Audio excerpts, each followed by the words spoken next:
Assalamualaikum warahmatullahi wabarakatuh. Innal hamdalillah nahmaduhu wa nasta'inuhu wa nastaghfiruh wa na'udzu billahi min syururi anfusina wa min sayyiati a'malina. May yahdihillahu fala mudhillalah wa may yudlil fala hadiyalah.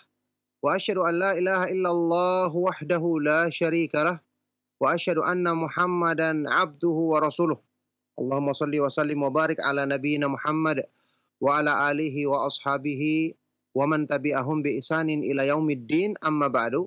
Alhamdulillah, ma'asyiral muslimin, ma'asyiral ikhwa wal akhwat fid din rahimakumullah. Kaum muslimin, para pemerhati Radio Roja, Roja TV dan Radio Roja Kendari dimanapun antum bisa menyimak siaran kami. Alhamdulillah, kita bersyukur kepada Allah Subhanahu wa taala di pagi hari yang berkenan kembali di dalam majelis ilmu yang mulia, dalam lanjutan kajian kita membahas pembahasan yang sangat bermanfaat, al-ilmu fadluhu wa syarafuhu, keutamaan dan kemuliaan ilmu, yang merupakan tulisan atau pembahasan yang berasal dari kitab Miftahu Daris Sa'adah, buah karya dari Al-Imam Syamsuddin Ibnu Qayyim al-Jauziyah rahimahullah ta'ala, yang menjelaskan tentang segi-segi keutamaan dan kemuliaan ilmu.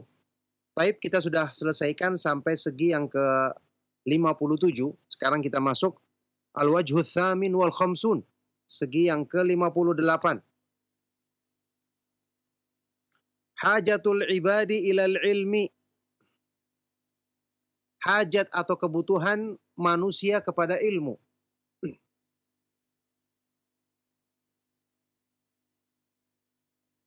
Ibnu Qayyim rahimahullah ta'ala berkata, anna hajatal ibadi ilal ilmi daruriyatun fauqa hajatil jismi ilal gidha. Lianna al-jisma yahtaju ilal gidha'i fil yawmi marratan aw marrataini wa hajatul insani ilal ilmi bi'adadil anfas.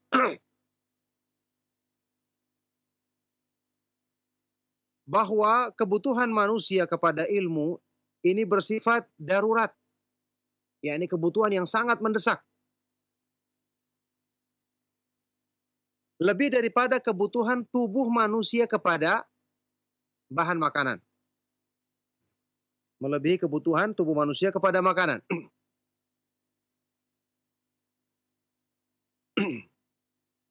Karena tubuh manusia membutuhkan makanan dalam sehari itu sekali atau dua kali bisa cukup, atau mungkin ada yang makan 3 kali sehari.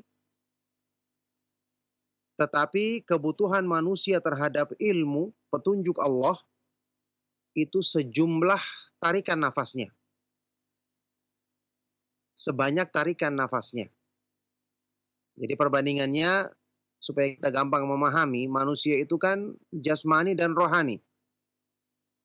Ya, kebutuhan jasmani manusia adalah terhadap makan, minum, atau pakaian untuk menutupi dirinya. Itu kebutuhannya demikian. Sebutuh-butuhnya dia kepada makan dan minum, tetap ya dalam bilangan yang terbatas. Tidak mungkin dia juga makan setiap saat. 24 jam misalnya sehari dia makan terus, kan tidak mungkin. Ada batasnya. yakni seorang manusia, dia makan sehari sekali, tetap bisa bertahan hidup. Ya, minum beberapa kali dia bisa bertahan hidup. Tetapi terhadap kebutuhan yang kedua adalah kebutuhan rohani atau jiwa manusia. Ini dia butuh petunjuk Allah itu setiap saat. Tidak lepas darinya. Nah, manusia kan jasmani dan rohani yang kita ketahui. Yang paling penting pada diri manusia dan inti pada diri manusia adalah rohaninya atau jiwanya.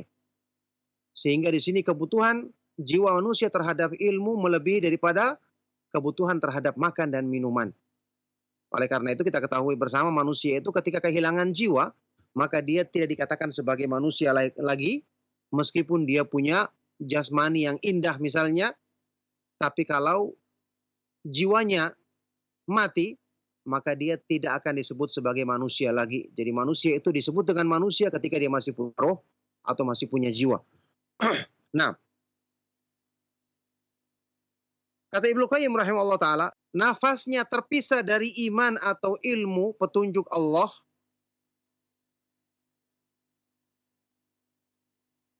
ya, kalau nafasnya terpisah dari ilmu atau hikmah, ilmu petunjuk Allah, maka dia akan binasa. Wa qaruba halakuhu, dan tidak lama lagi kehancurannya.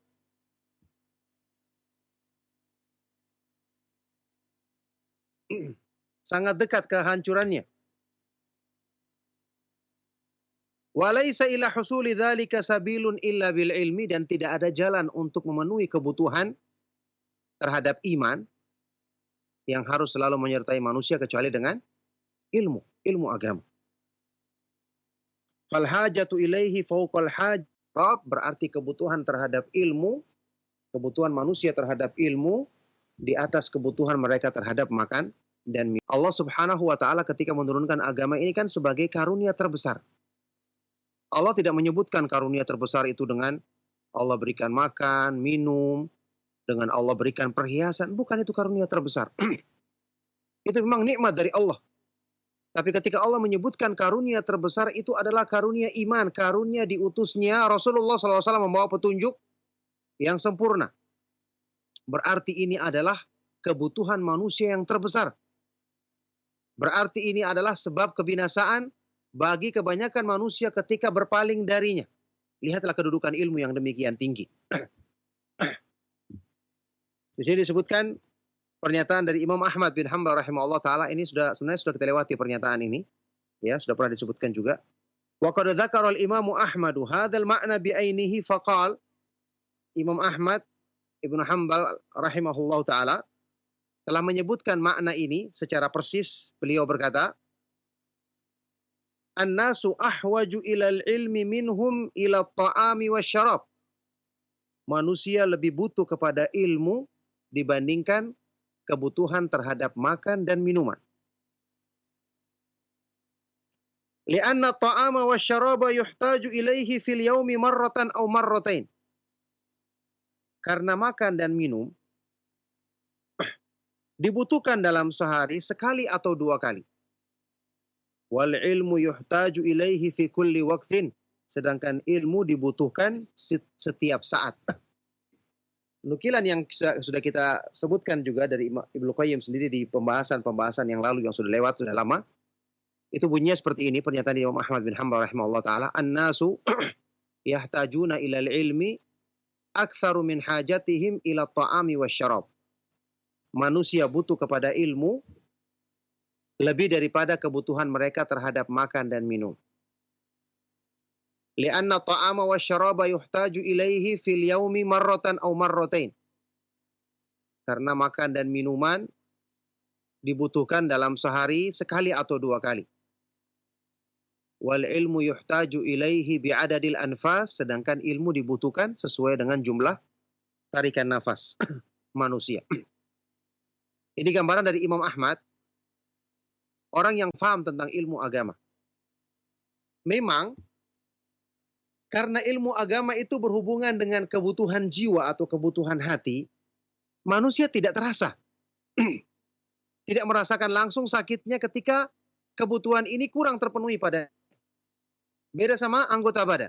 Kalau anggota badan kan orang ketika tidak makan, kelaparan, lemas atau loyo badannya. Ya, atau terasa kering tenggorokannya kalau tidak minum. Langsung terasa pengaruhnya. Atau mungkin sakit yang dideritanya. Karena berhubungan dengan badan, sehingga orang lebih perhatian terhadap masalah ini. Adapun yang berhubungan dengan kebutuhan hati, kebutuhan jiwa, padahal itu sebenarnya lebih menderita sakitnya, lebih buruk keadaannya kalau tidak terpenuhi, ini manusia kurang perhatian. Ya, ini juga ada tipu daya syaitan. Padahal sesungguhnya kalau kita mau merenungkan secara seksama, justru hati yang sakit, jiwa yang menderita ini lebih menyakitkan dibandingkan dengan sakit yang ada pada anggota badan manusia. Ya. Oleh karena itu, Apa yang dinyatakan oleh Imam Ibnu Qayyim rahimahullah taala di sini dan juga dibawakan pernyataan Imam Ahmad ini benar-benar menggambarkan tentang keadaan yang sesungguhnya bahwa manusia itu butuh kepada ilmu lebih daripada kebutuhan terhadap makan dan minuman.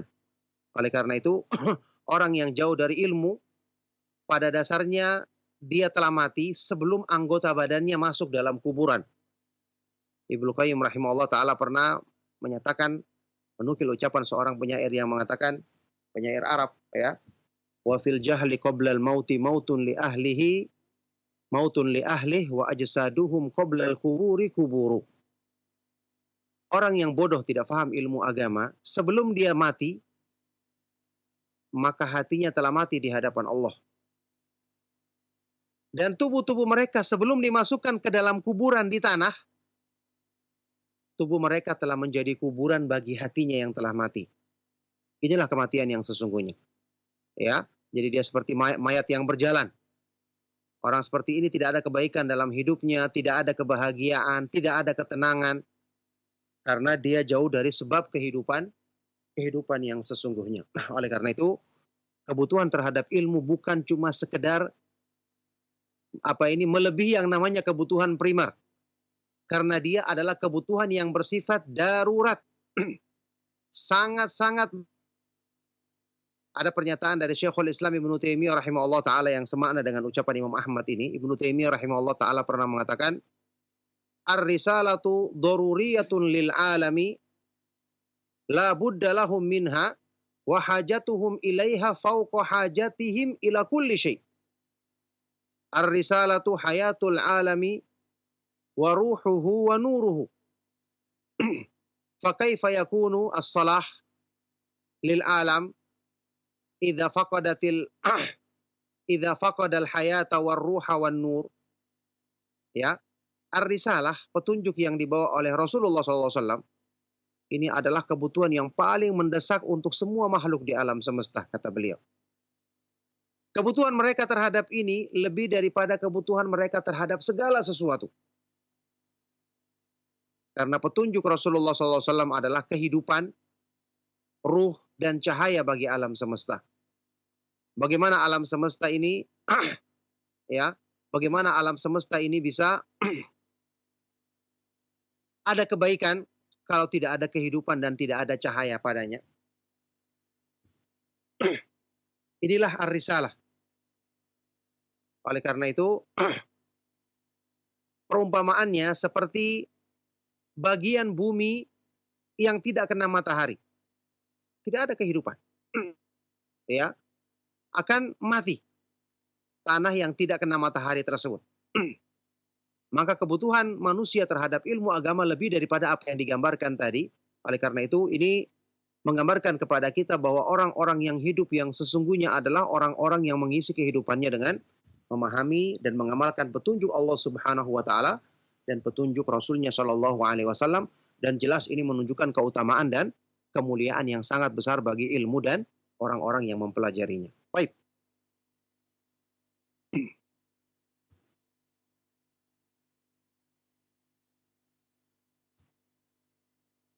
Berikutnya al-wajhu tasi wal khamsun, segi yang ke-59.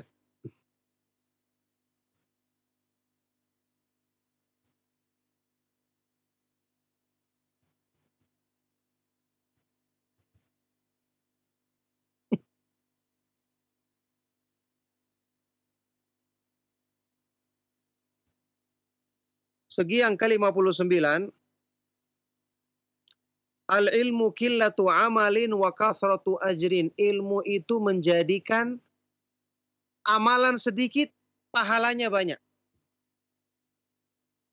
Amalnya sedikit, pahalanya banyak.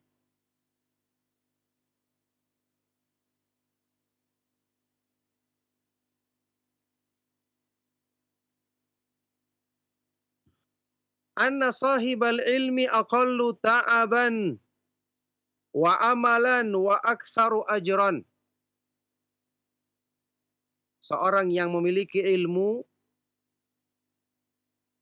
lebih sedikit capeknya, kepayahannya, lebih sedikit amalnya, tapi lebih banyak pahalanya. Lebih banyak pahalanya.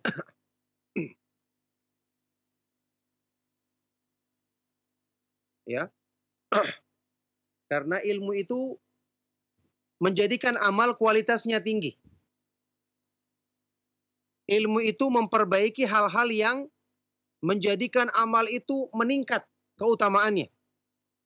Ilmu kan memperbaiki iman, memperbaiki niat, memperbaiki rasa takut dan pengharapan kepada Allah. Ini semua adalah yang menjadikan kualitas amal itu meningkat di sisi Allah Subhanahu wa taala, bukan cuma sekedar banyaknya amal tersebut.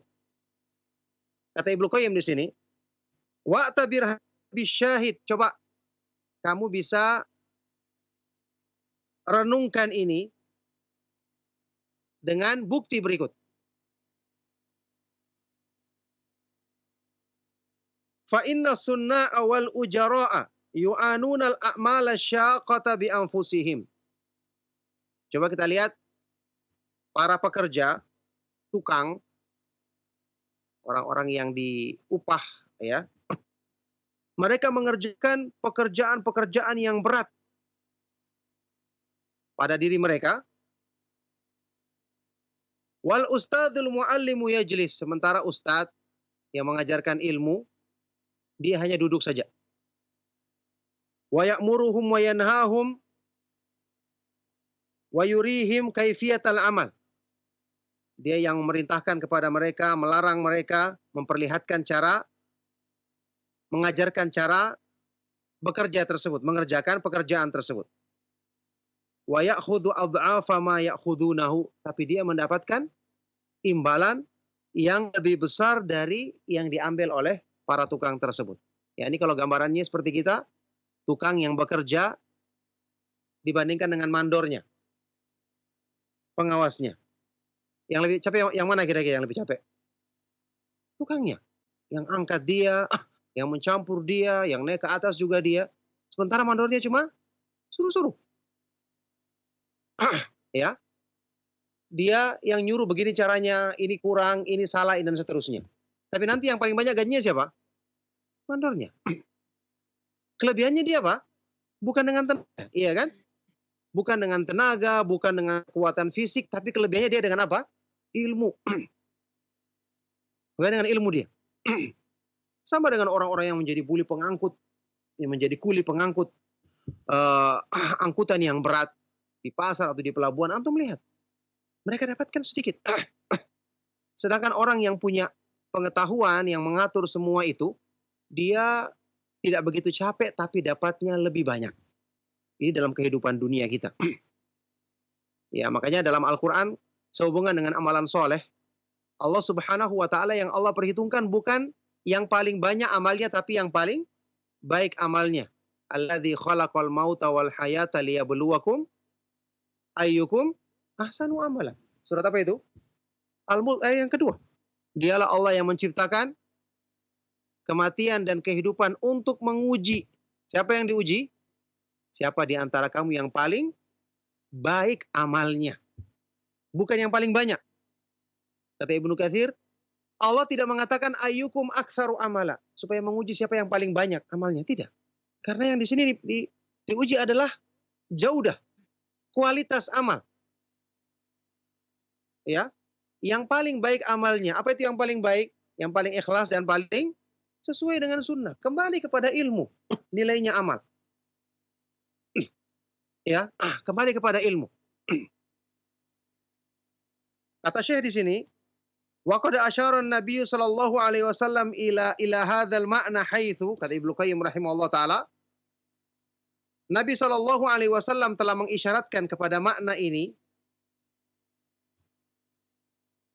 ketika beliau bersabda dalam hadis sahih riwayat Imam Bukhari, dalam Sahih Bukhari, Rasulullah sallallahu alaihi wasallam bersabda, afdhalul a'mali imanun billahi tsummal jihadu. Amal yang paling utama di sisi Allah adalah beriman. Kemudian berjihad di jalan Allah. Berperang di jalan Allah. Amal yang paling utama adalah beriman kepada Allah, kemudian berjihad di jalan Allah. Orang yang berperang di jalan Allah, capek apa tidak? Bukan cuma capek.